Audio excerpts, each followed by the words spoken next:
के खराब आने जरूरी हैं। लेकिन नतीजे कल आ रहे हैं बर्जर पेंट्स के भी। क्या वाकई में बर्जर पेंट्स के नतीजे अच्छे रह सकते हैं?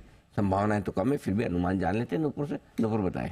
बिल्कुल सही। एशियन पेंट की तरह यहाँ पे भी मजा उम्मीद नहीं। तो है कि रेवेन्यू में तो म्यूटेड ग्रोथ रहेगी, क्योंकि प्राइस कट लिए कंपनी ने, लेकिन ऑपरेशनली थोड़े बेटर रहेंगे क्योंकि क्रूड के प्राइसेस घटे थे, तो इस क्वार्टर में आपको उसका इम्पैक्ट दिखेगा।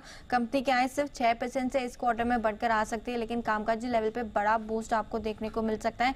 करीबन 490 करोड़ का मुनाफा यहाँ पे लेके चल रहे हैं। 10% के मार्जिन, 17% की उम्मीद है, क्योंकि जो रॉ मटेरियल के प्राइसेस है वो काफी गिरे थे और जिसका इम्पैक्ट आपको क्वार्टर 2 के रिजल्ट्स में दिखेगा।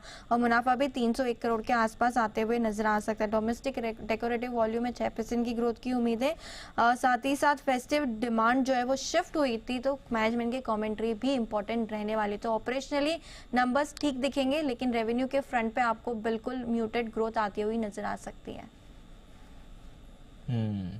ओके, बर्जर पेंट्स कुछ ज़्यादा खास एक्सपेक्ट इससे भी कर नहीं चाहिए। तो कंजम्पशन के परफॉर्मेंस उतनी अच्छी नहीं रहने वाली है, एटलीस्ट ठीक ठाक रहने वाली है। एक बार सनी सर आपसे भी बात करनी, क्योंकि एशियन पेंट्स के नंबर्स में भी देखा था वॉल्यूम ग्रोथ का ट्रेंड डिसअपॉइंटिंग आया था, हालांकि मार्जिन एक्सपेंशन का बढ़िया आया था।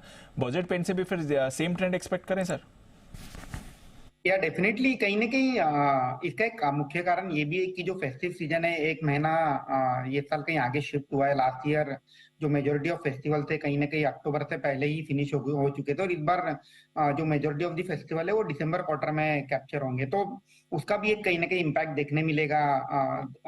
दिख ही रहा है सभी एफएमसीजी कंपनीज में। और जिस तरह से एशियन पेंट के नतीजा है, डेफिनेटली बर्जर पेंट में भी वही देखने मिलेगा। और at the same time valuation के लिहाज से भी अगर मैं देखूं तो कहीं ना कहीं अब जो वैल्यूएशन है, जिस तरह से ऊंचे वैल्यूएशन पे एफएमसीजी कंपनी चल रही है, उसमें अगर ग्रोथ नहीं दिखेगी तो डेफिनेटली मार्केट भी स्टॉक प्राइस के लिहाज से रिवॉर्ड नहीं करेगा। तो जो कंपनी में ग्रोथ दिख रही है डेफिनेटली वहीं आपको स्टॉक प्राइस एप्रिसिएशन भी देखने मिलेगा।